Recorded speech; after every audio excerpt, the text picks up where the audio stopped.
computer rather. A warm welcome to our leader, our elder from the Universal Negro Improvement Association and African Communities League that was founded by the Right Excellent Honorable Marcus Garvey in 1914 in Jamaica and later founded in 1918 or later incorporated in 1918 in New York, Harlem. And our brother, Baba, former President General of the UNIA, Baba Senghor, Dr. Senghor Baye, is with us today to grace us with the history of this wonderful organization. It has a legacy of over 100 years in existence. We want to welcome you, Baba Senghor. Yes, greetings, and it's always my pleasure, my sister, to reason with you and to the Garveyites that may listen to this. It's a very serious time for African people at home and abroad, and even though the UNIA was established over 100 years ago, we still are following the same black print. In fact, not only those of us in the UNIA-ACL Rehabilitating Committee, but all over the world, Africans are grabbing hold to parts and pieces of Garveyism. Our job is to bring that whole and to bring the whole of Africa under sovereign control in the 21st century. Whether or not we are still here in the living flesh, we will be in the ancestral realm, continuing to work our mojo with those many, many, many, many Garveyite ancestors in the whirlwind with Marcus Garvey, some current, some long time ago, including the works that African people did prior to the founding of the UNIA in the early 1920s. So we go all the way back to ancient Kemet, really, but we also recognize Haiti, which was a strong influence for the Right Excellent Honorable Marcus Garvey of us bringing Africans together at home and abroad. Thank you. Thank you so much. And I will be doing an injustice if I don't mention that I've received the book that was authored by yourself, Brother Senghor. This one. By I haven't opened my envelope, and thank you for having taken the time to post this to me. Could you please show the title once more? Yeah, the title, it might be in reverse, but the title is actually A Garveyite's Whirlwind Journey, 1980 to 2016, Senghor Jawaro Baye. There are 4 images on the book, starting with the Right Excellent Honorable Marcus Garvey, which you can see, and then Dr. Tony Martin and Marcus Garvey Jr., who served 3 terms as President General of the UNIA-ACL from 1992 to 2004. And then myself, who served as the President General, not from 1980, but from 2004 to 2008. Yes. 2008 to 2016. And what you see in the book is my whirlwind experience spiritually, mentally, and physically. So serving as the 9th successor and 10th President General was a feat in itself. And so during that experience, which is included in the book, and when I first found out about the UNIA in 1979, around my birthday, when I was a part of a group called the Our Own History Club, which was born on October the 28th, my birthday, in 1979. That's how I opened up the book, talking about how I found Garvey and the UNIA-ACL still working. So that's how I open up the book. And then I run right through it with my various different travels around the world. I know this is not necessarily a book interview, but you're interviewing me and it's my book. So I can't help but talk about some of the things that are in the book, as well as I'm going to be candid about some of the misinformation that's going out, because everybody sees the UNIA and Garvey's legacy from their perspective.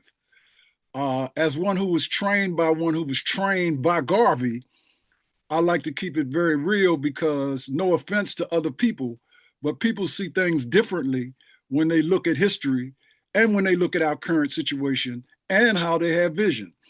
I like to speak truth to power and to be an obedient servant to the ancestors and the Most High. So I'm always open to talk to whoever. I got a gift of gab, but it was instilled in me through the ancestral energy that's in my DNA. And it's many of those ancestors that are in us. So when I speak, sometimes it's not always about coming from my ego, but coming from my heart and mind. Because sometimes our young people get confused with various different people who can talk it good, but they're not necessarily walking it good. And what I mean by that is not building with boots on the ground in the 21st century is a slight to Marcus Garvey and all of our ancestors. So we say everybody that's doing good work, bring it to the table, whether or not you're an active member or dues paying member in the government aspect of the UNIA or the Rehabilitating Committee. If you're doing any work to uplift Black people, that is in tune with what Garvey was about. However, we can't stay in our own little shallows. We have to unite. Despite our differences, we have far more in common. So rather than fight and fuss and to stay divisive with each other, which plays right into Yurugu, the Eurocentric oppression, which keeps us divided, we don't work together. Now, you know, husband and wife don't agree on everything. But in order for them to keep a marriage together, they have to agree to be disagreeable, meaning not to become hostile to each other or disrespectful to each other because you don't agree. We as African people have had a tremendous problem with that. Even Garvey had problems with that. Even Dessalines had problems with that. Is some of our own people prefer to fight one another rather than to fight the oppression and get it off their backs. Like I said, despite our differences.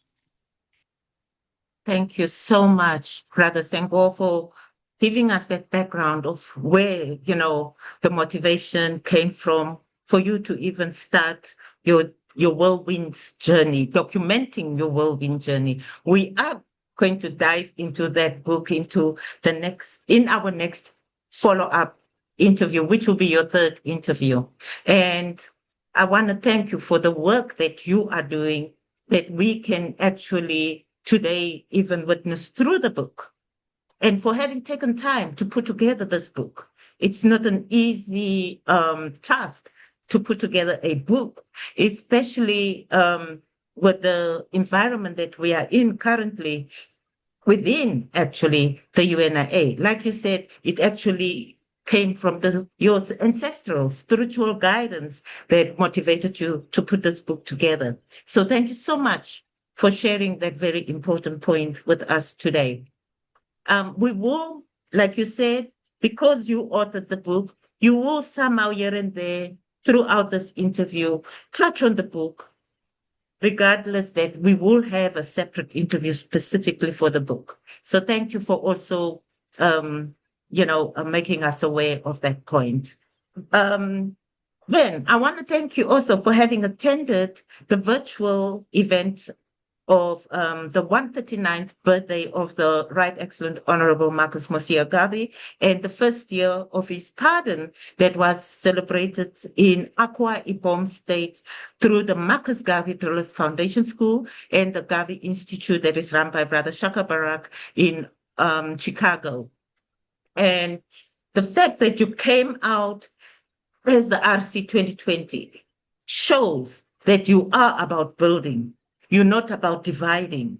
That made my heart feel so happy and soothing. It was just so soothing seeing you, your President General, Brother Akili, Brother Fode, all the way from Sierra Leone, being on this virtual Zoom and experiencing what was happening on the ground in Nigeria. Regardless that you already had events planned for August 17, you still made time to attend the virtual event. I want to thank you for that. So yes, it's very important to recognize our President General, Baba Akili Nkrumah, who was actually a part of that committee that had been working to put things together and keeping us abreast. So we deliberately did not schedule anything that would interfere with that particular event. And in fact, it was over 5 people from our parent body who were present. Wow. Our Assistant Secretary General was present. Our Minister of Information and Communications was present, Zama Cook.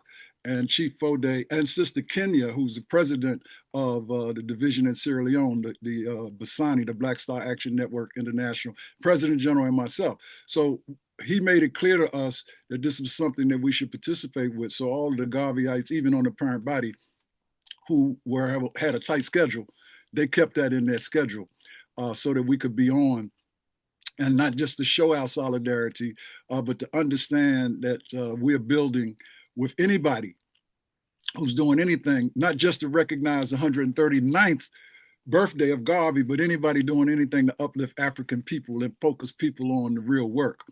As I said earlier, everybody can do something. Everybody doesn't have to do the same thing, but everything needs to be connected. And that's what Marcus Garvey, and that's what my teacher, Honorable Charles L. James, taught us. Baba Akili made it sure that we had our convention the week before online. And we had our representatives from Kenya, our representatives from Nigeria, our representatives from Ghana, our representatives from Sierra Leone, our representatives from the West Coast, from the southern parts of the United States, from the Virgin Islands, some in the Caribbean, and some throughout the East Coast, who were all present online, because we have a lot of work taking place that is extremely relevant to carrying out the Whirlwind legacy of Garvey. So that was the week prior to Garvey's birthday. We ended on the 14th with a powerful presentation by a sister who you need to know about, named Nubia Kai, who has a book out called The River of Prophecy, Constructing a Sacred History of African Americans.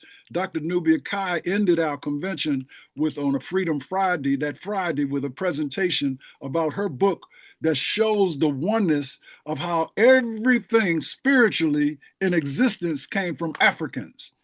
The fact of the matter is everything actually came from Africans, but sometimes people get confused because Christianity, Islam, Buddhism, a lot of other religious groups have been tampered with by the Yurugu and reversed, so they're not African-centered. But she demonstrates in this book, from our perspective, how we all were one, regardless to our various different faith-based beliefs. And that brings us to why Garvey said, one God, one aim, and one destiny.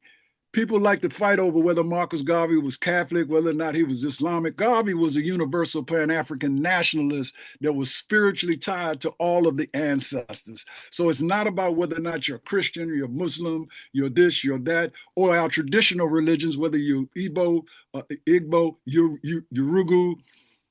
Yurugu is not the one who started any of them, whether or not it's Voodoo or the Akan energy. I could go on and on. There's so many. We started all of them, and it's justified when we tell our story of how we got off track by allowing us to be hoodwinked away from the true tenets of those religious-based groups and got off of the spiritual path, which brings us into the condition that we're into today.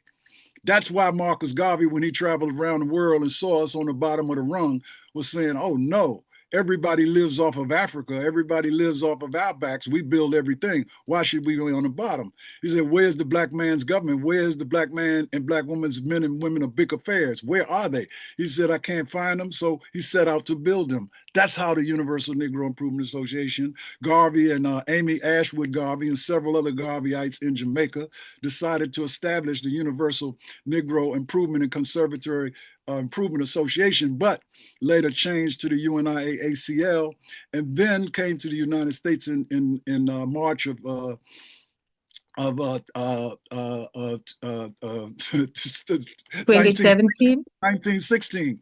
Oh, 1916, sorry.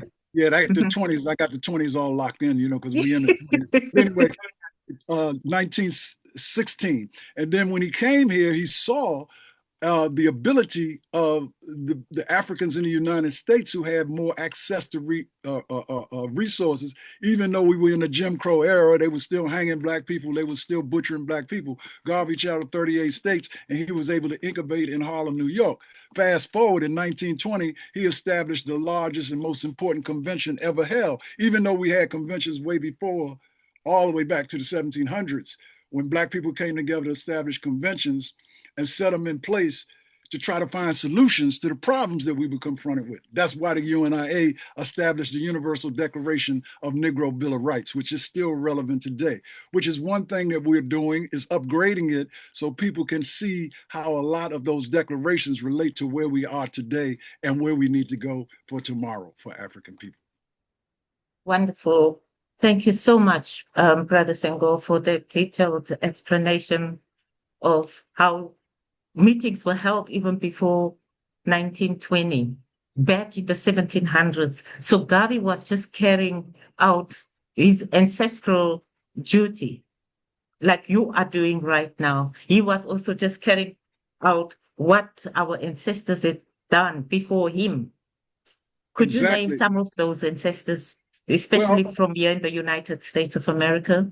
Well, there's a plenty, but there's a brother who works with the PLM, the Pan-African Liberation Movement. Yes. Brother Imhotep Fati. And he did a book recently called Science. He's got a lot of books, but he did a book called Scientific Pan-Africanism, the Redemption, Reclamation, and Restoration of Pan-Africanism. And in that book, he mentions a lot of the forerunners to Garvey and a lot of the conventions that were held long before Garvey that were extremely related. I would be remiss if this August, Black August, Mosiah Month, and African Heritage Month, and I'll explain why those three are all said together in a minute in terms of history, because that's important. But Edward Wilmot Blyden, who was born on August the 3rd, ended up being buried in Sierra Leone. One of the most, well, he's the one that brought Africa for the Africans into existence. And Garvey just said Africa for the Africans, those at home and those abroad. You want to say something there? I'll Could you repeat his name? Edward Wilmot Blyden. Okay, thank you. Very, very, very important person because, see, in fact, we're going to honor his legacy in April of 2027, the latter part in Sierra Leone. The UNIA Rehabilitating Committee will be there with our third assistant president general and others from around the world that want to travel there to understand the history. Too much for me to get into right now, but it's very, very important to recognize that the history that took place prior to the founding of the UNIA was the foundation that Garvey set upon. And of course, you know, Deuce Muhammad Ali kind of grounded Marcus Garvey while he was in the UK, way before the UNIA was established, in understanding certain things that were going on. And of course, he was attached to the works that Booker T. Washington did. So there were a lot of people doing great work way before the UNIA was established. But Garvey wanted to add to it and to take it to another level where we had unity. And that was very important. So I just mentioned some of the names you asked for. I'm going to mention some of the brothers, but also some of the sisters that don't get recognized a lot. Paul Cuffey. Yeah. Paul Cuffey, in a brief explanation, repatriation. Arguably, Paul Cuffey is the father of the immigrationist movement. So Paul Cuffey did a whole lot of things, and he existed in he was born 1759 to 1817.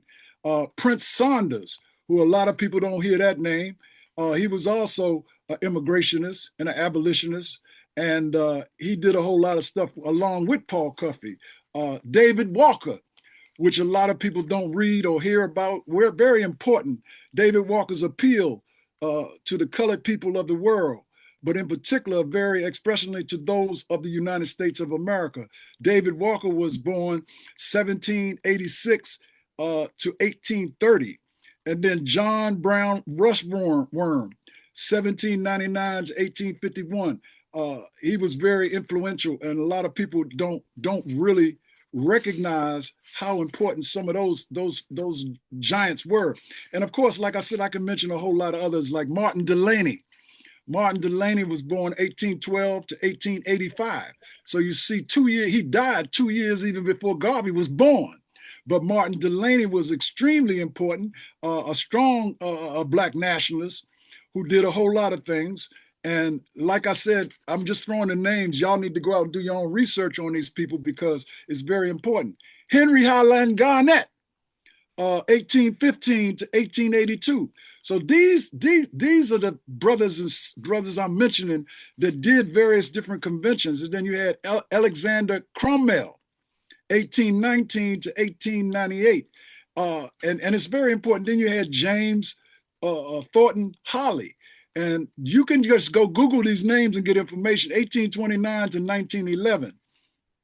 So, and then I mentioned Edward Wilmot Blyden, and people need to recognize that on December the 12th, 1850, Edward Wilmot Blyden immigrated to Liberia to avoid possibly falling victim to the Fugitive Slave Act of 1850 and to further his education. And while in Liberia, Blyden would become deeply involved in a struggle for the upliftment of the advancement of the Black race. I could go on and on and on because Edward Wilmot Blyden ended up in Sierra Leone, and he's recognized there, and his body is buried there. I did mention Henry McNeil Turner. Did I mention Henry McNeil Turner? No, I don't think I did. Well, anyway, yeah, he's very yes, powerful. You did. Very, very powerful brother. So now it's so important for us to sometimes recognize some of the sisters too, because sometimes we get too top heavy on just talking about brothers. And I want to mention some of the names of the sisters. Adi Watt Hutton. She was the president of the Circle of Peace and Foreign Relations and the International Council of Women of the Darker Races. Now, y'all heard that?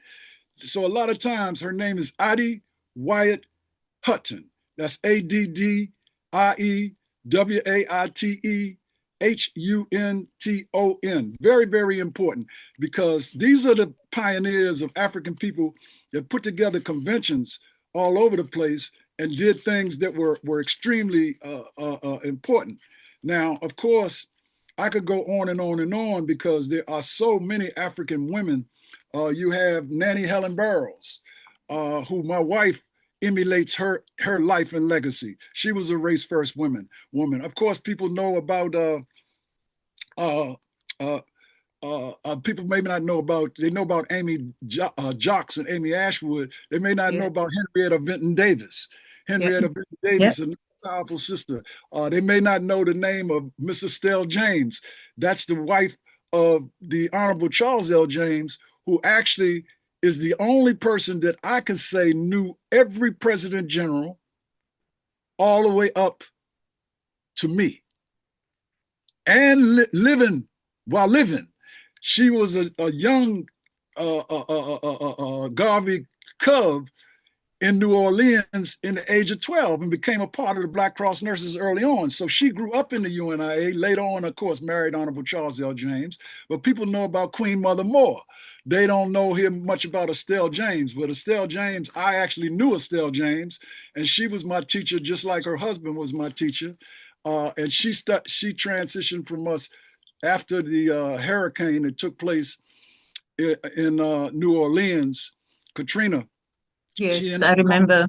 After 2005, when we had a convention in North Carolina, she ended up coming to DC because of the hurricane and staying here. She ended up staying here and living with her sister-in-law, and she transitioned in Washington, DC. Okay. So those are a few, but I could mention a whole lot more because you got Alma Golden, you got Jean Slappy, you got Mae Ferguson. These are all ancestral women. And what we need to understand is if it were not for Amy Jocks Garvey, we wouldn't be here talking right now. Because not only did Amy Jocks Garvey become the second wife of Marcus Garvey, but she became one of the most influential people in Garvey's life because she actually acted as a protector, a legal advisor, a secretary, and also is one who compiled his works, The Philosophy and Opinions of Marcus Garvey, volume 1 and 2 and 3, because she had a hand in that too. And if it were not for her work, so she was a giant too that we must always hold up. I know I can be long-winded because I'm a Garveyite. If you ever want to cut across me, just let me know because it is fine. You continue. And I wanted to share that whole piece on scientific Pan-Africanism because some people get confused. Some people go around saying Garvey wasn't a Pan-Africanist because he never talked about Pan-Africanism. That's impossible. Could you please hold up the book we were sharing just now? Oh yeah, this one. It's called Scientific Pan-Africanism, and it's very, very important. We have a group that the PLM, the leader of this group, Brother Imhotep Fati, is a very, very powerful brother. who's got many books out, but he has a group called the PLM, and they called for a race first convention last year, and we held that under the advisement and the vision of Mama Marimba Ani. And so we met, and over 35 different groups signed on to this whole pack of 12 different solutions, 12 different areas where we need to find solutions for African people. So that has been formed. You'll hear a lot more about that because we're holding a race first convention again in 2027, in September of 2027. And by that time, we will have published a book of showing the unification of RBG groups, other Pan-African groups, but we're race first. We know that there are Pan-Africanists that are not necessarily race first. Garvey was definitely a race first Pan-Africanist. In fact, Garvey is the only person that's ever been elected as the president of Africa, not just the president general of the UNIA. In 1920, he was elected where over 25,000 Africans came from around the world and elected him as the president of Africa. Now, we need to understand that. So when you say Garvey ain't a Pan-Africanist, come on, you forget what Malcolm taught us? Pan-Africanism simply means Africans coming together and united. Of course, there are those people who are Pan-Africanists that are not race first, not necessarily Garveyites, not necessarily universal African nationalists, but if they do any positive work, we ain't mad at them. You know, people get all caught up in socialism, this kind of ism, that kind of ism. We are the ones who created socialism. We need to understand that. We don't need to go through Europe or through Europeans to get, you know, a social order. Black people, you know, capitalism. We're not capitalists. We are people who understand how to utilize the marketplace and to utilize trade to be supportive of each other and not having a hierarchy of monopoly capitalists bearing down on everybody. So when people say Garvey was a capitalist, they don't know what they're talking about. When they say that he was this, now he was anti-other isms because he understood white people put those isms in place. We need to understand that in the course of African philosophy. But we also need to understand from Garvey transitioning in 1940, from 1940 to today, we've learned a lot more. We've learned how Garvey was actually called. People call him Black Moses. You know, the Rastafari movement, the Moorish Science Temple, the Nation of Islam, you name it, what group? You can't not get around dealing with Marcus Garvey. But the problem is people have these groups, and I'm not knocking any of them because many of them are working side by side with us and trying to uplift the race. But I am saying that you have to come outside of that. That's why the one God, one aim, one destiny concept is so important because everybody can do something. And like Malcolm taught us, you don't beat people over the head because they don't follow your same religion. You know, spirituality is the practice of understanding that we had the energy from the creator. I like to call it blacktricity from the creator. And we built pyramids. We had unification in the world before the European world or before Europeans even came into existence. Now, how they came into existence, that's another story. But we are the cradle of civilization of all humanity, the Black woman and Black man. That is a fact that maintains itself however you arrive at it, even through their science. They know for a fact we are the melanated people, we are the true people of the planet, and everything outside of us comes from us. Thank you. Thank you so much. There's a couple of things I picked up, but one that stands out most is the Pan-Africanism one. And it sounds like you are trying to correct a message that could have gone out there incorrectly, that Garvey was not a Pan-Africanist. And maybe educate us. What is Pan-Africanism, first of all? Well, first of all, Africanism. Before we came into the 20th century, you had the African Episcopal Church, the African Methodist Church. You know, we use the term African. You know, before this whole concept of African American came into existence, Black people understood we Africans. All people come from Africa. Black people come from Africa. That's a fact that maintains itself. So people kind of get confused when they get caught up in the Eurocentric terminologies of these schisms. And when they talk about Pan-Africanism, they cannot get around Henry Sylvester Williams, Anna Julia Cooper, which came together in 1900 and established the first Pan-African conference, 1900. But before 1900, before the word Pan-Africanism was in existence, we were Pan-Africanists. Let me explain. Pan-Africanism simply means pan means all coming together, Africa. Okay, we get caught up on the fact that people like W.B. Du Bois, and I can mention a lot of different people, they had a different approach to what they thought Pan-Africanism was in terms of ideologically. And they left off the part that Garvey was all about race first. See, we're not anti anybody, but we're race first, meaning we want to get Africans together first. So when we deal with Pan-Africanism, we're talking about the Pan-African unity of people of darker hue, Black people. And it's a whole lot of them, no matter what hue, light skin, you know, almost looking white. But if you got any African, you're African, you know. And James Smalls is a good brother, and he mentioned something not long ago that's very important. There are more Africans on the continent who know that they're African than anybody else. So you have some other people that come along and they want to segue themselves out. Some people still want to get the white man's, you know, a plan and want to think that they can be a part and go hand in hand and all like that.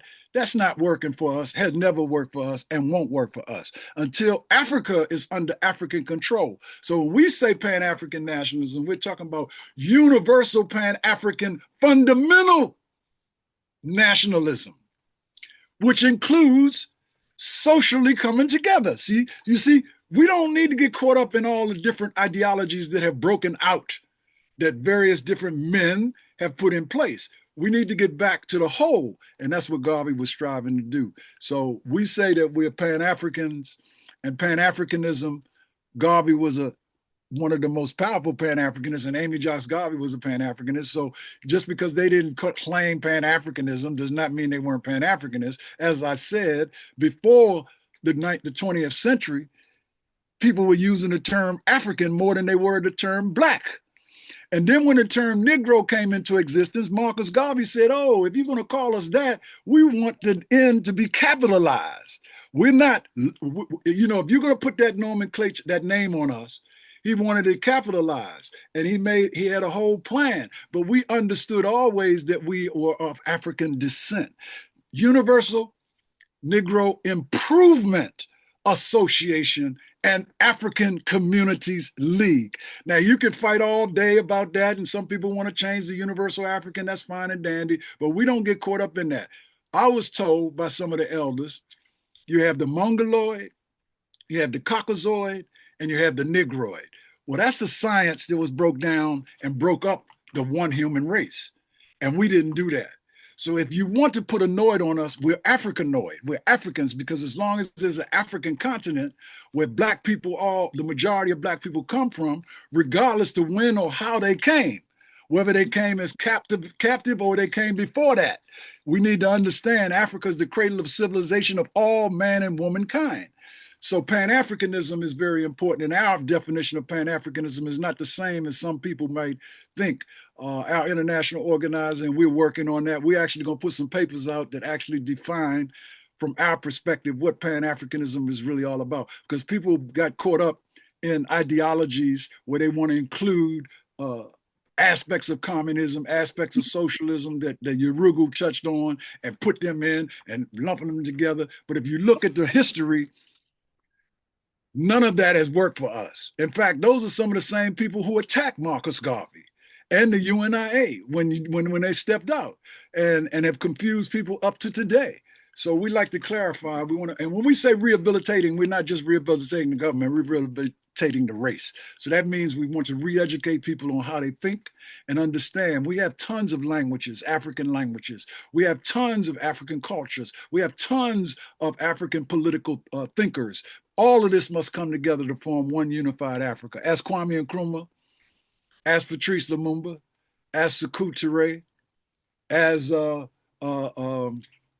so many others, Thomas Sankara, you know, Julius Nyerere, all of them understood, even though you had the Casablanca group back during that day, and you had the Monrovia group, and you had the fallout, where some went this way because they were happy to get their independence and they wanted to stay independently in their so-called country, which was carved up by the Europeans, not us. Okay, we didn't create those borders. Nigeria, Ghana, Syria, we didn't do that. They did it. So we need to understand before that, We didn't have those borders. So we didn't have a problem with this. We had a culture, we had that ethnicity, meaning we were part of certain ethnic groups, but we didn't have this geographical divide. So when various different countries started getting their independence, long after Garvey had transitioned, Ghana, Kwame Nkrumah said he wanted all of Africa. He didn't just want, he wanted all of Africa to unify, not just Ghana. You had Nnamdi Azikiwe of Nigeria. You had Jomo Kenyatta of Kenya. You had so many different people, and out of that came the Mau Mau. All of this energy. The European was frightened to death of Marcus Garvey. They were frightened to death of a lot of those names I just mentioned, and some of them they actually attempted to kill Garvey, and they tried to kill his legacy. Didn't work because his legacy's still alive. They killed Martin Luther King. They killed Malcolm X. When I say they, it doesn't matter who pulled the gun or who shot him.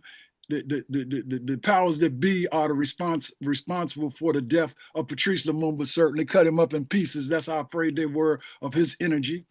Thomas Sankara, killed by his right arm person who grew up with him, but who paid him? Who lit him? So we know that a lot of our giants that were executed and killed were killed because of the same fear they had of Marcus Garvey. Marcus Garvey died at a very young age. I think it was 52, going on 53. Died in the UK. Today we have divisions of the UNIA, the Mosiah division in the UK today. My teacher, Charles L. James, went to the UK back in 1980, I think it was 86, and traveled there. Some of the same places he went, Tony Martin actually went through, and I was able to visit there. I said in my book, my 2 trips to the UK is talked about in my book. Brother Leader Madaka, the Alkebalan Revivalist Movement, which around the centennial year of Marcus Garvey in 1987, started the Alkebalan Revivalist Movement. They were carrying on Garveyism, and a lot of other groups too were carrying on Garveyism in the UK, and they were connected, and they reconnected through my work and Dr. Tony Martin's work. We connected, and of course Marim Bani, we reconnected, and they now today, Brother Lita Bendaka is also the High Commissioner General of UNIA-ACL RC2020. Brother Shakara Bendaka is the ambassador of the UK. So we are in the UK. And under my leadership, we made that move.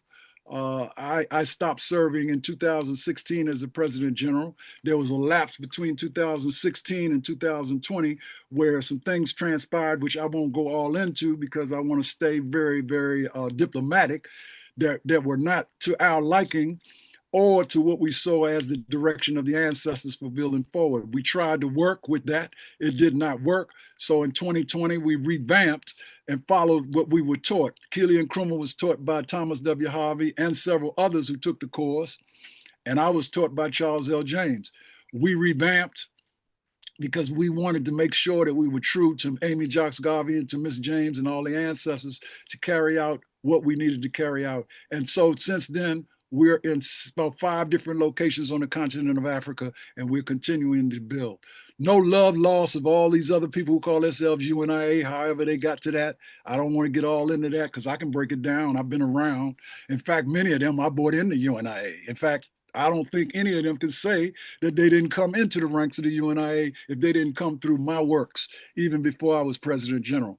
I don't brag. It's not an ego thing, but in my book, I talk about it. I don't think anybody in the 21st century can say they brought more members in the UNIA than I have or established more divisions. And that is only because of the blacktricity of me becoming a humble servant and understanding leadership does not mean that you bear down on people or dictate to people, but you work with people. Even people who came against me, I did not cut off. I let them take their own rope and put it around their own neck so that people could see the light themselves. I was taught that by Honorable Charles L. James. So, and then let me just close on this point in this segment right here is there's only one President General that has written books, and that's Marcus Garvey, other than myself. The Charles L. James book that he was writing got destroyed in Katrina during the hurricane. Oh, wow. All of the president generals had papers, and people have written books on them and their lives. But Marcus Garvey and myself are the only president generals that have actually written books. And I did that because I understood a lot of people didn't know Sherrill, President General Sherrill, President General Stewart, President General Battle, President General Maddox, President General Marcus Garvey Jr., President General Wally Muji, President General Senghor Baye. A lot of people don't know of the 8 years of work that I put in bringing ambassadors into place. And that's important because some of the ambassadors I brought in place after 2016 were not respected. One of them was Dr. Tony Browder. One of them was Marimba Ani. One of them was Kathy English Holt. And Kathy English Holt is still with us. That's my queen. She's ambassador of health and wellness. Bilal Sunni Ali and Fulani Sunni Ali, they're ancestors now. They were ambassadors. Runoko Rashidi's now an ancestor. He was an ambassador. I appointed him. Conrad Worrell was ambassador of reparations, the head emeritus of the National Black United Front. I appointed him in 2015 as ambassador of reparations. He's now an ancestor. So, and they're ambassadors that are appointed that are still working with us today. Runoko Rashidi, actually, we still call him our traveling ambassador, just celebrated his birthday. And thanks to the Runoko Rashidi Institute, run by Sister Teresa and Brother Runoko's sister, and supported by Brother Tony Browder. They just had a big thing the other day for Runoko. He's still our traveling ambassador, even though he's into the ancestral realm now. He's traveled to over 125 countries, and he told us a lot. People need to know. Those ambassadors, if you look at the Constitution, are representatives that represent us in specific areas. And that was important. That was one of the most important things I did during my administration. And unfortunately, in 2016, they were not respected or communicated with when certain other people came into so-called leadership. So that's one of the pet peeves that we have. Plus, we felt that the way that whole thing went down was not legally done, nor was it a representation of how the UNIA and the government moves forward. No offense to that. That same person I brought in the UNIA nurtured a whole lot of people that are out there saying that they're Garveyites. And that's okay. If they do any work, bring it to the table. I mean, yes, there's some differences. And yes, there's some issues that we have with you still to this day around economics, around funds and money and things that went this way. But we decided, hey, keep what you got. We're going to move forward and rebuild. And that's what we did. That's why we're the Rehabilitating Committee. And we take no prisoners. And we're not ashamed to speak truth to power, nor are we ashamed to say even Garvey went through conflict with his own brothers and sisters. That's and true. President Generals that followed after him, the Rehabilitating Committee had to be established after James R. Stewart went to Africa. He went to Liberia. And then Sherrill ended up being invited to Kwame Nkrumah's inauguration in the 50s. Sherrill was the President General of the Rehabilitating Committee. And then you had Thomas W. Harvey. So when we say rehabilitating, we are very clear that there have been problems and things that we've done to ourselves that have tore ourselves apart. And because people were envious and jealous of Marcus Garvey, when Marcus Garvey was excommunicated from the United States, everything went this way, that way. That's why you have different people that tell the story from a different perspective. They tell it from their own perspective. And that's okay. But the reality is, truth crushed the earth will always rise again. And no matter what they may say, the ancestors are waiting and watching and are with us 100%. Absolutely. Absolutely. I wanted to understand the concept of race first. Can I take you back there and explain to us exactly what is, and that book was written by Dr. Tony Martin, am I correct? Yes, that's right. Tony Martin. When it says race first, what is the message? Oh, beautiful. I went through the book. Thank you very much. And I studied the book. Tony Martin was appointed by Honorable Charles L. James as the leading historian on Garveyism because we knew about Robert Hill. We knew about all these other great, some of them great historians.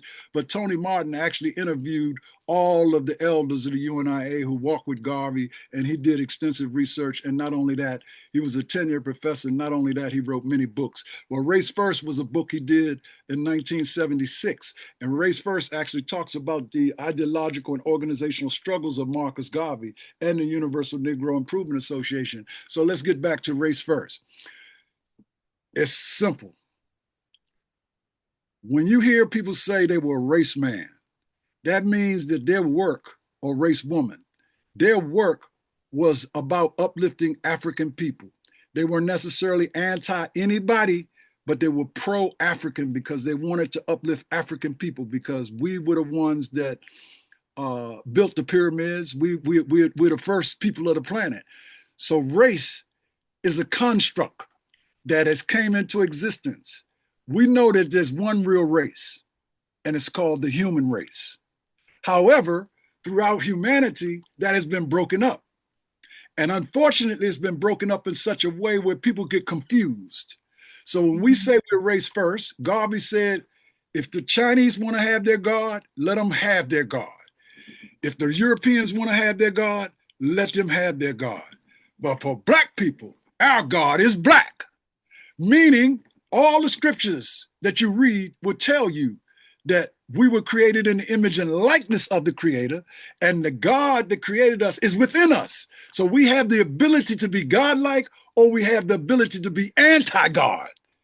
And what I mean by that is the principle of polarity.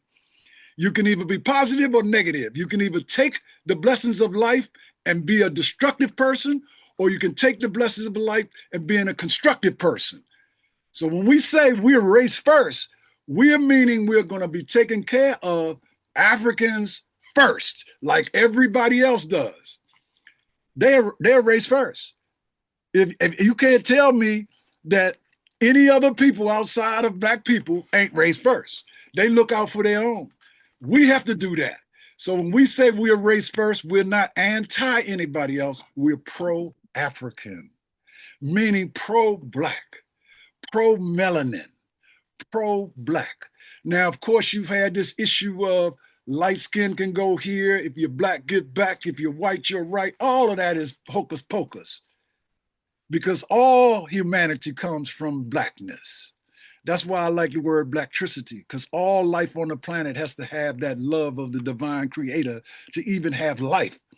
And when life was breathed into the human being, it was breathed into us to emulate the works, words, and deeds on earth, peace, love, and unity amongst the world, not oppression, not slavery, not brutality, not oppression. That is the opposite of the positive.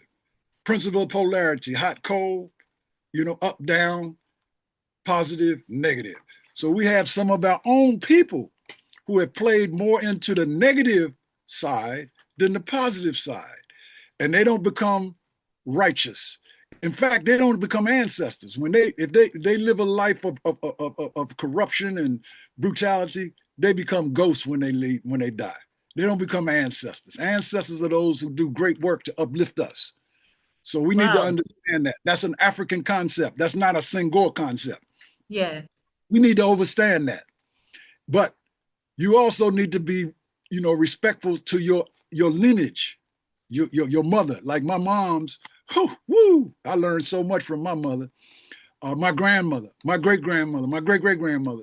As I said before, 1 come from 2, 2 come from 4, 4 come from 8. You have more DNA energy in you than you can imagine. That, Tony Browder, I like to quote my brother Karak, Tony Browder, we are memory recovery experts. Wow. Memory recovery experts. That means all that Yorugu energy that was put in us, miseducation, as Carter Woodson say, we got to get off of us and we got to re-educate ourselves to who we are. When Garvey said, man, woman, know thyself, that's why we say we're race first.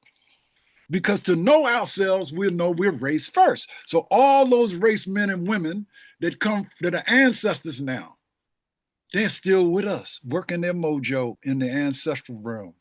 They're not locked in a body.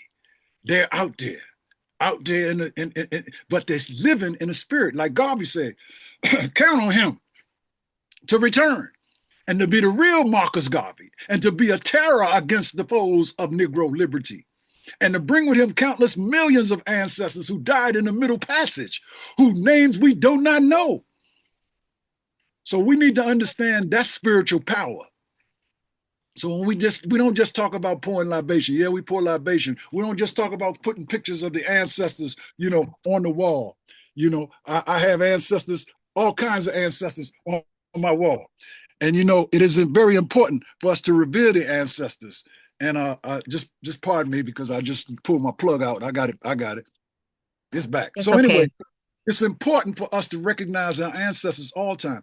Before I joined the UNIA, I was with a group called the Sons and Daughters of Africa, created by Kofi Ajapong, who was from Ghana. He moved in my uncle's house. I got to meet him. We had Obibini is the son and daughter. Omawali is the son and daughter who've come home. Obibini is the son and daughter who have arrived home spiritually. I became an Obibini with the Sons and Daughters of Africa. Their concept was go God, do your work.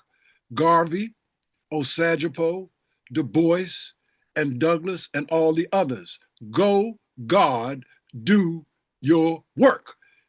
G-O-D represent Garvey, Osagyefo, Du Bois, and then the other D is Douglas. You study all of those people, and then you also add the other O, do, for others, including Malcolm, Lumumba, and Nkrumah. And so anyway, I was in that group, and I learned about Garvey. Then I was able to meet brothers and sisters who had found Honorable Charles L. James and the UNIA-ACL in 1979. And so I did not hesitate to join after reading Malcolm and studying Malcolm and learning so much from Malcolm X and how his mother and father were Garveyites. I got to meet Attila, his oldest daughter, along with Julius Garvey in LA one day. And she made it clear her father was a Garveyite, that they were Garveyites. Her grandparents were Garveyites. You do the history. I mean, it's not a mystery. So Malcolm was very clear on Garveyism, even though he joined the Nation of Islam. And let's be clear, people even have said Honorable Elijah Muhammad was a part of the UNIA at one time. Now, that's debatable, but any black man in North America that knew about Marcus Garvey, as Minister Farrakhan said, Garvey was his grandfather. Even though Elijah Muhammad was his father. So spiritually now I'm talking, it's very important because I have great respect for the Honorable Minister Louis Farrakhan and the work that he's done. Yes. We have great respect. I went to the March on Washington. I have great respect for Dr. Martin Luther King. People don't realize Martin Luther King and Malcolm actually met. People don't realize that Martin Luther King became just as much a threat to the Europeans as Malcolm X because he had the ability to ignite and motivate in people. I was at the March on Washington at age 11 and a half, so I was inspired first by seeing Dr. King. And that spirit that came through him was tremendous. I never got to see Malcolm physically, but I read Malcolm. And then we need to understand, when I read Garvey, I put it all together. I was like, hey, all of these brothers, when the Million Man March happened, I was like, this is Garvey, Martin, and Malcolm in the whirlwind. Malcolm told us about having backbone. Dr. King told us about how to go up against the establishment, about getting our check and our rights and our human rights and our justice. And Marcus Garvey told us how to be self-reliant and to organize for ourselves and to reclaim Africa. So even though Minister Farrakhan called for the march, that spirit energy was a part of it. I was a part of the organizing of that locally in Washington, D.C. Wow. Nothing has happened since the Million Man March that could touch it. But I want you to know, Garveyites. I heard Brother Shaka mention the Million Man March the other day, and I just want people to understand I was a part of the elder of the Youth Council of Washington, D.C., and I worked to help that march take place with many different groups. SCLC, the NAACP, the Nation of Islam, the Moorish Science Temple of America, the UNIA, the Provincial Government Republic of New Africa. All those groups came together to help the Million Man March take place. And I want to give credence to Reverend Willie Wilson of Union Temple Baptist Church, who became the executive director of the Million Man March. Some people mention all the time certain names, but they don't know Marion Barry. If it wasn't for Marion Barry, the Million Man March may not have happened. People need to recognize Black people made it happen. And it scared the heck out of the Yurugus when all those millions of brothers came together and there was no fighting and no fussing and no crime or nothing like that. In fact, everything was at an all-time low that day. Even brothers who had beefs with one another was hugging one another. I know for a fact because the brother that ended up dating my ex-wife, him and I shook hands together that day. So I'm just saying we got to understand that it Lovely. was a healing time for us. And I don't think that'll ever be implemented. And I was also at the Million Women March in 97 in Philadelphia, you know, when Winnie Mandela came, and it's just so much. And if it were not for the works of Baba Akili and Nkrumah in the background, that Million Women Wow. March might not have taken place. A lot of people don't give him credit for that. I know because Wow.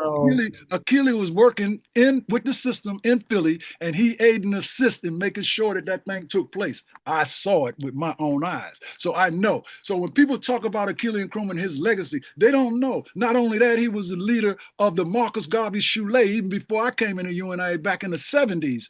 And Malcolm X's grandson was one of the students. So when people start talking about our president general, hey, you better know I knew the Nkrumah family and I knew Baba Akili long even before I was groomed in the UNIA. So he served under me Wow. as president general as first assistant, and I'm serving under him as first assistant. So when you mess with him, you mess with me. We brothers.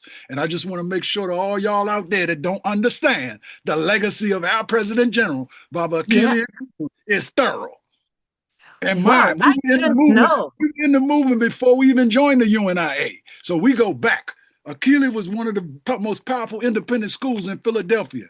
He was leading that. That's where Wow. you get the Nkrumah family. So we didn't just join the Wow. UNIA. So when I talk about us getting on track, we had a long history of dealing in the movement before we even became active in the UNIA. Wow. Wow. I didn't know Brother Akili Nkrumah was actually behind the Million Woman March as well that took place in He Philadelphia wasn't where behind. No, I said he helped it. He helped it happen. he helped it happen. Sister Filet is the major sister that helped coordinate it. But Achille was working at that time in Philadelphia and coordinating things to make sure things went all right, you know, because there was a lot of friction between the government and the organizers.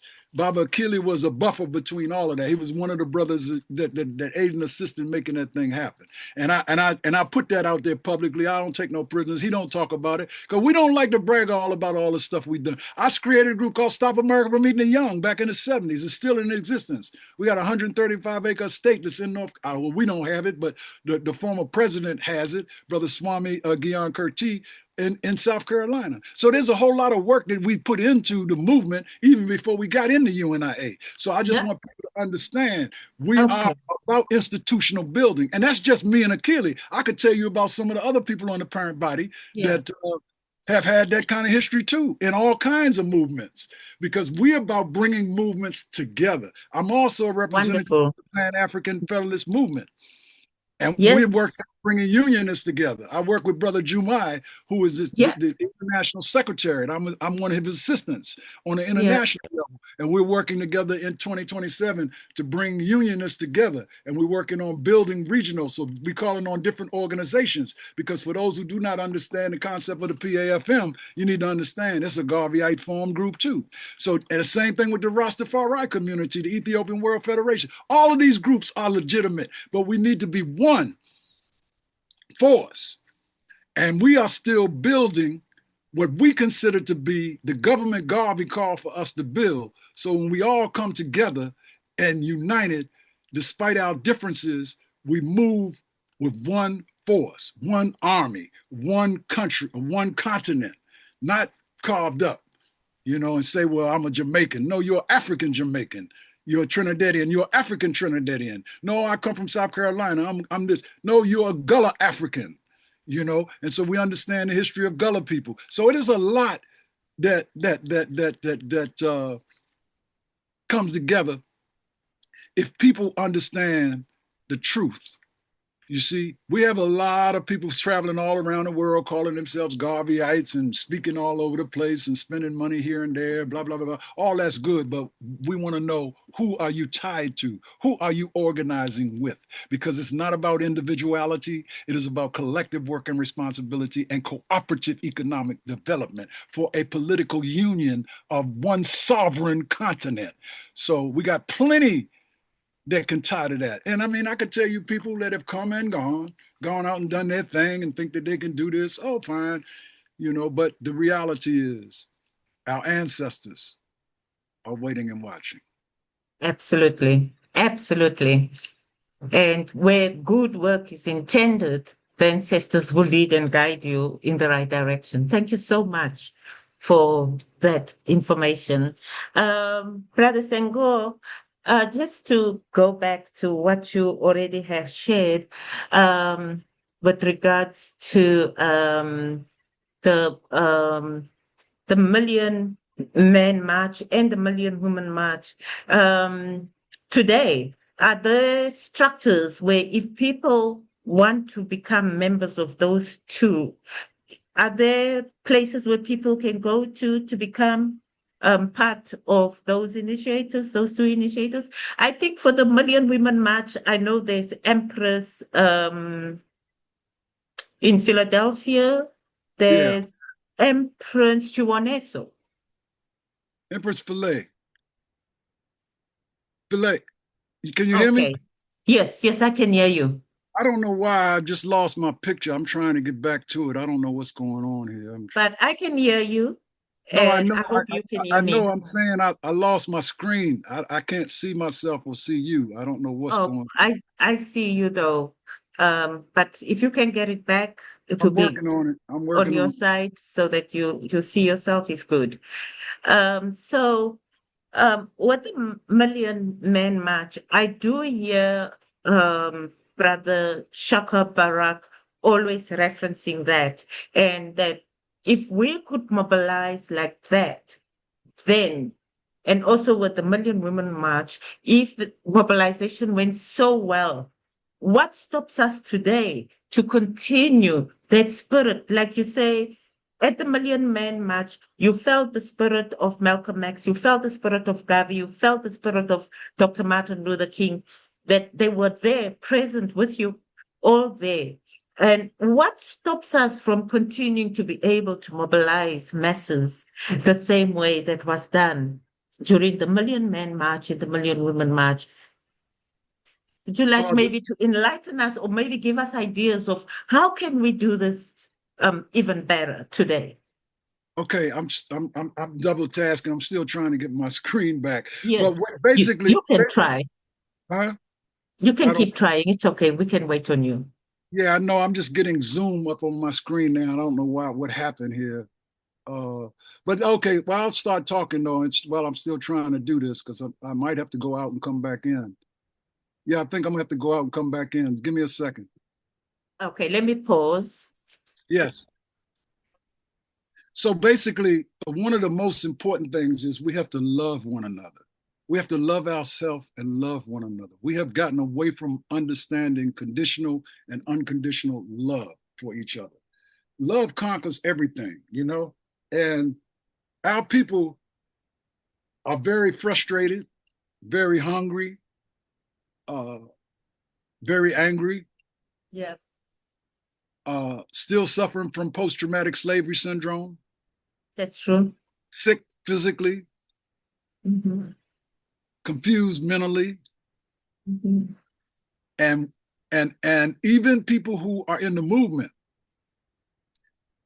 tend to carry out some of the Yorugu energy. And let me define that. Yes, please. Marimba Ani defines Yorugu as a virus, meaning it's a sickness that's inside many Europeans. That they want to be on top of everything. They want to control everything. They don't want to be annihilated. And it's a fact that even though I'm not about miscegenation and race mixing, but if they mix with us, they will become extinct. because our gene is so strong that we will produce more Black human beings if we mate. That in itself frightens the European, particularly the white male capitalist butcher that controls his own people and controls the people of the world with monopoly capitalism and demonic oppression. Still to this day, 2026, we got Black people being hung and they calling them suicide. Doesn't make any sense to me, you know, that a Black person that take his life is going to hang themselves. That don't make any sense to me at all. However, the answer to your question is we need to become more in tune spiritually. We need to believe, however, whatever faith you might have, whether or not you're Muslim, Christian, Buddhist, Yoruba, Akan, Kemetician, Voodoo, whatever you call yourself, you need to respect your brother and sister, which means the concept of Mobutu comes into play. Understanding the principles of Mahat to keep us in order and keep us in harmony. If we have differences, you need to learn how to hammer them out on the anvil of reason or walk away from them. Don't fight your brother and sister if you don't agree with them. Walk away from it. There's far too many that will agree with you for you to have to fight someone who disagrees with you to become in agreement with you. Because that's what we like to do. If we would turn some of that energy around into becoming warriors to uplift African people, that's where that energy belongs.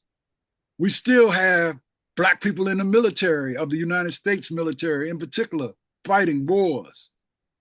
I can remember the days of the Vietnam War. I was blessed not to get drafted myself because I had open heart surgery when I was age 14. But what I want people to understand is all of our people, all of our skin folk ain't really kinfolk. Some of them have decided that they want to go against the truth, go against knowing themselves, and they want to try to be something else. I say avoid that energy. Avoid those if you can. There's far too many of us that want your love, want your respect. That's what we need to do. And we need to out-organize that other energy. We have some people that think they can run for office. And yes, we have Barack Obama, but we lost Muammar Gaddafi during the time of Barack Obama. That's not Mobutu. That's not brotherhood. Some Yurugus convinced us to get rid of him. No. Muammar Gaddafi was a friend of all of Africa. Not only was he head of Libya, which was in great position when he was here, but he supported the African Union and African countries and was working to move towards African self-reliance, like it or not. And they killed him. And look at Libya today.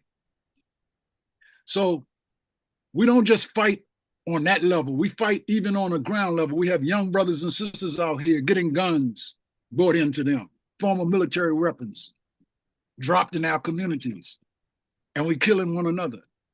That's just as well as being hung from a tree. If a brother shoots you and kills you and killing innocent people, that's just like hanging.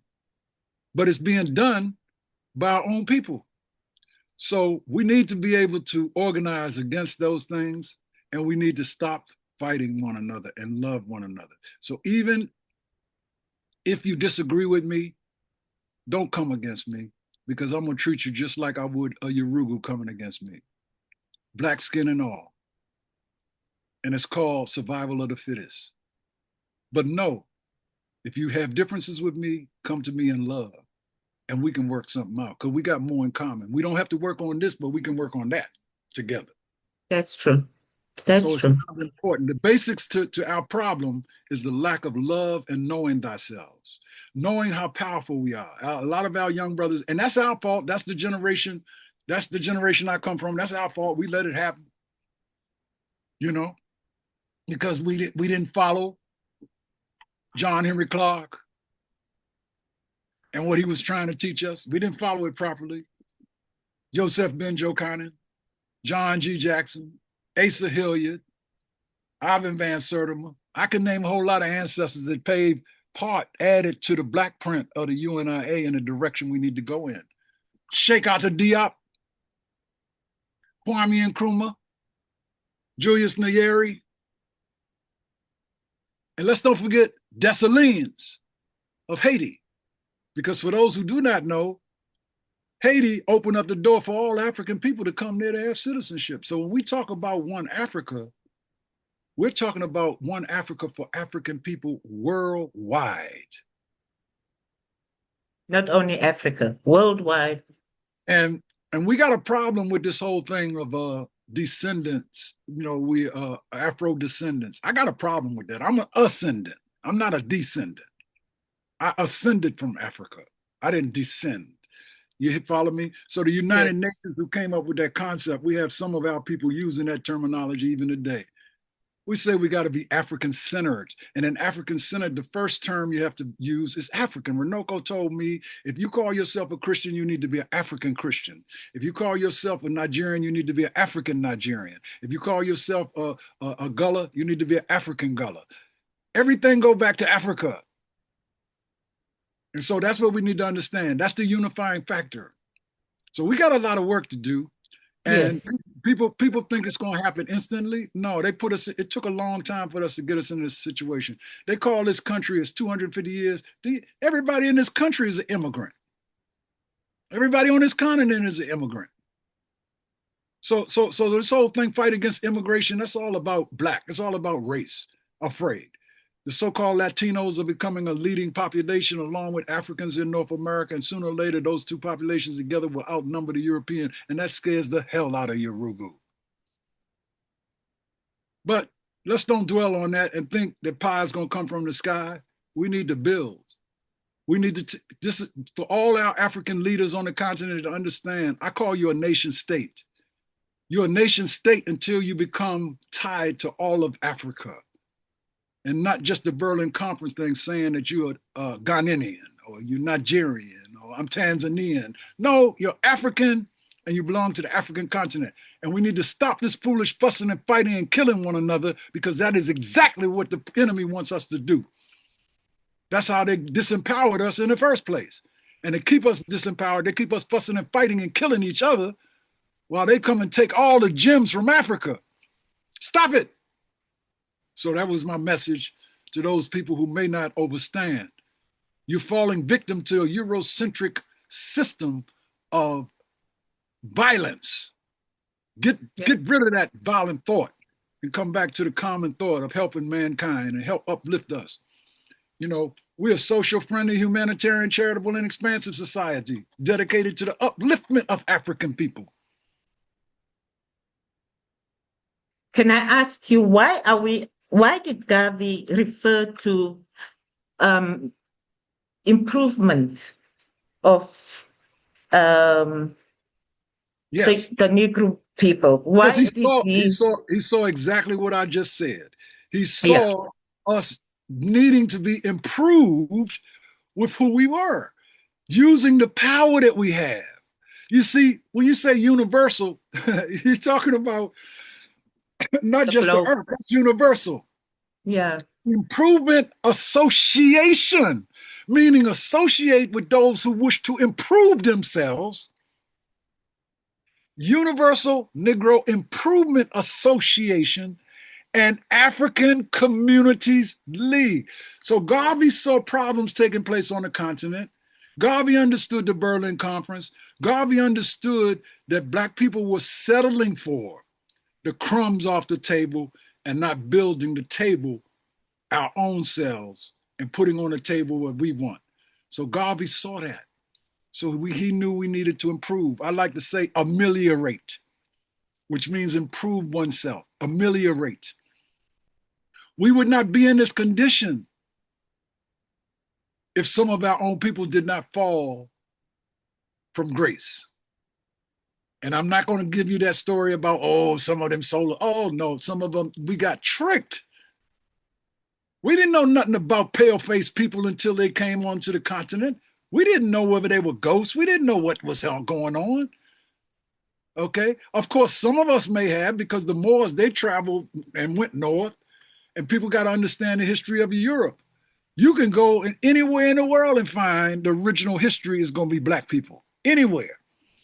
But where did we come from first? Africa. So this whole modern talk about, oh, I'm this and I'm that and all this and all of that's hocus pocus, y'all. The reality is all humanity comes from Africa. It's just a matter of knowing when you came outside of Africa. Yes, some of us came outside of Africa before the transatlantic slave trade and went other places and commingled with the people. Certainly we did. We traveled all over the world in peace. We didn't go taking over or trying to take over the indigenous people that were in places. We went and intermingled with them. And some of them look just like us. So you need to track your history. You need to understand. And if you start talking about all this North America stuff with all this African American stuff, what about South America and Central America that got more Africans than we have in North America? They don't call themselves American Brazilians or American Africans, or they don't call themselves Afro Americans, do they? They're African Brazilians. Y'all hear me? They're from South America. So if it's South America, Central America, North America, and you got all of them that have the terminology America, how come only those of us in North America want to accept the terminology of African American? Don't make sense to me. But all of us can accept the term of African, because just like transatlantic slave trade bought Africans and captivated Africans and brought them to North America, they took them to Central America, and they took them to South America. And then if you look at the indigenous population, look at their melanin. So a lot of those people that were there before then, that were melanated, look like you and me, they came long before. And so we have been many places already before the transatlantic slave trade. So this whole thing of we don't come from Africa, that's foolishness. The question is when did you come from Africa? Thank you. I heard you emphasizing on the terminology of African American. What would be the right terminology to be used for Africans born in America? You just said it, African born in America. I was born here in Washington, D.C., but I'm an African born in Washington, D.C. African born in America. And I mean, don't get me wrong, you know, our people built this country, literally. So I understand it. You don't have to all want to go back home to Africa, but certainly Africa can be your guiding star. You need to be connected to Africa, because Africa can protect you. Africa can feed you. Africa can provide for you. So regardless to whether you go back to Africa or not, you're an African. Those at home and those abroad, and you're entitled to African power when we get it. And that's what we got to have, African power. Spiritual power, mental power, physical power, and emotional power. Controlling our own destiny, sovereignty. Controlling what comes out of the land. Brother from Maurice County from the Congo. Yes. The other day said something, said most people need to understand. Yes. All the stuff that's taken out of Africa, there's still more in the African continent than you can imagine. There's still more land in Africa than you can imagine. Yeah, there are great cities there, but you go into the rural areas, there's plenty of land. Africa's still the most fertile continent on the earth. And don't start me getting into my cosmic stuff, because if you really look at it carefully, the whole earth is connected to the center, which is in Africa, and water rolls across land. And so water is the only thing that separates us.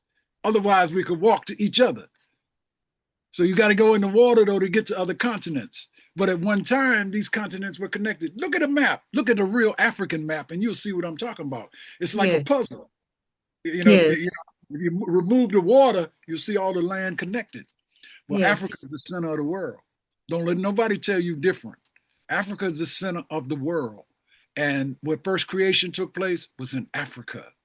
Okay? Yes. And so We migrated outside of that, and throughout the many, many years and many, many years that we've gone through, a lot of changes have taken place. And when Urugu came into existence, he saw how powerful the continent was with its richness in the soil. He saw how powerful we were as African people in our dance, in our culture, and he hoodwinked us and turned things around to make it think like he's the superior when he's the inferior human being.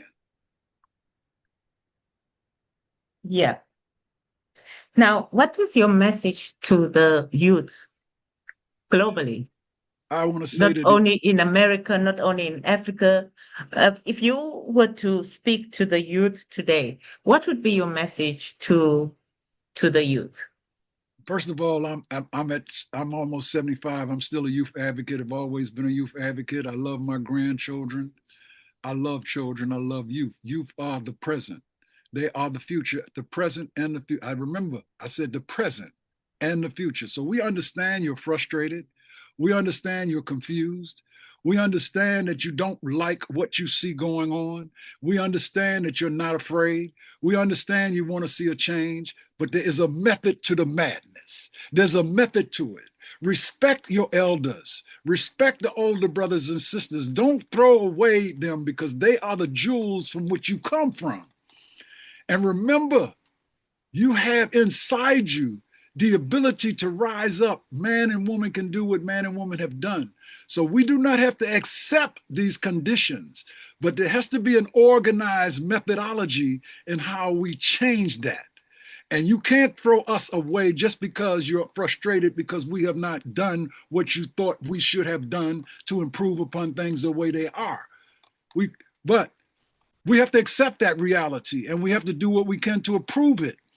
But we know we want you living. We don't want you fussing and fighting with each other. We want you living. We want you to rise up. I don't want you to run to become a big politician. I want you to become a big cultural, knowledgeable, African-centered person. And then you will understand what gifts you have. To the great artists that are out there, music, that's something that has been diluted as well. So all of you who are into the arts and culture know that the arts and culture is a methodology for us to communicate with each other. We had Jolly Kundas that were telling the story to us years ago, before the wrecking industry got hold of us, before billions of dollars were made off of our creative genius. Be independent if you have that creative task. If you're a poet, if you're a musician, be independent. I'm proud to say that there are a lot of independent artists doing their thing today. But many of you are still caught up in the system of Urugu, in that system. And remember, you would not be powerful as an artist if it were not for the people that listen to your music. So you owe respect to them. This is to the young people that are in the arts and culture. God gave you a gift to be artistic. Continue doing that.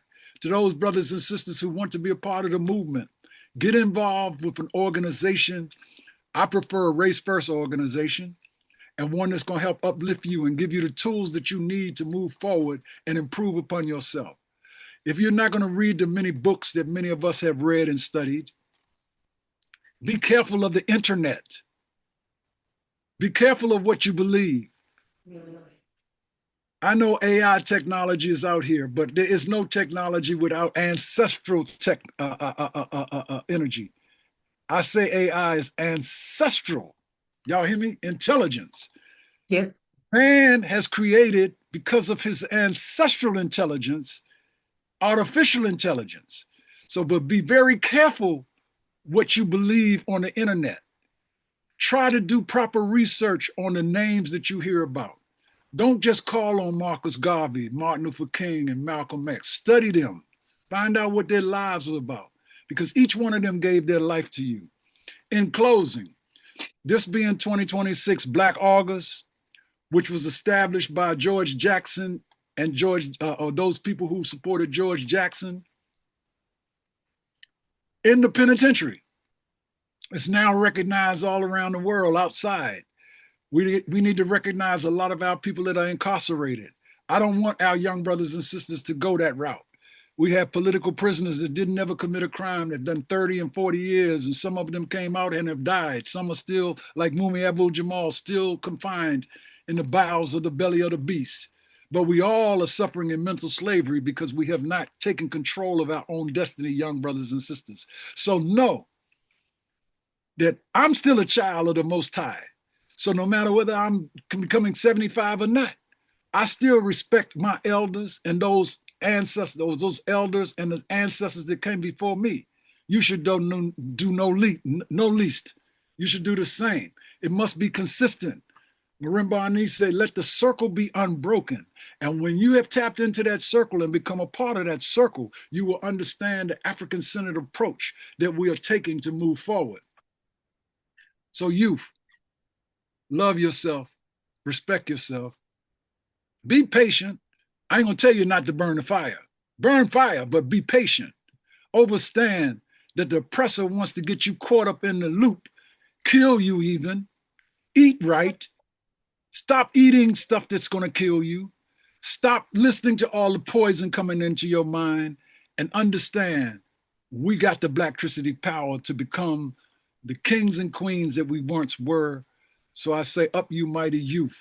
You can accomplish what you will. Stop being content with the food of chickens when the whole world is waiting on you to rise. And to those young brothers and sisters doing the great work, I love y'all. Let's keep doing it. And to those young brothers and sisters who may be lost and in the sauce, slow down, take a deep breath, breathe, meditate, and learn who you are and how powerful you are. Ashe. One last person that comes to my mind, who I know is a humanitarian person and who has given out a lot of help to many people, but never goes public, is Cat Williams. Yes. Do you have a message for Cat Williams?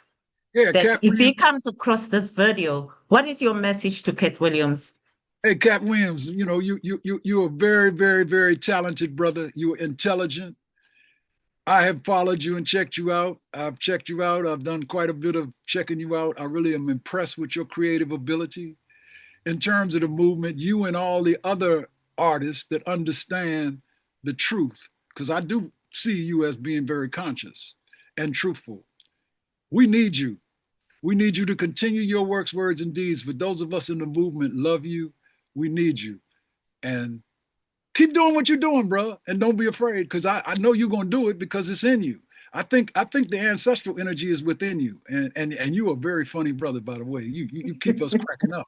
But one thing I do like about you mostly, you speak truth to power. And you take no prisoners. And I like that about you. So please know the UNIA loves you. We need your support. And the brothers and sisters around the world need to hear from brothers and sisters like you, not just those of us in North America. Thank you. In closing, how do we close the UNIA way? One God? In closing, let me say this. Okay. I must close like this. Okay. Over There to is you. nothing that we cannot accomplish. Everything is within our reach. Once you know who you are and you become conscious, you have to strive for cosmic consciousness. Raising your consciousness and raising your knowledge never stops. It is continuous. Even when you leave this planet, you move into a spiritual realm. But before you do move into that spiritual realm, do your best to be your best and to understand Marcus Garvey loved us. He gave his life helping us. He continues to work with us in what we call the Chika La Kabunga, the eye of the whirlwind. So when the whirlwind catches hold of you, look for the eye, because I and I are living Garveyism today in the 21st century, and we're not going to let you down. So we say, up you mighty race. We can accomplish what you will. One God. One God. One aim. One destiny. And one destiny. One Africa. And one Africa. Peace and blessings. Thank you, Brother Senghor. Thank you so much, Baba. Thank you.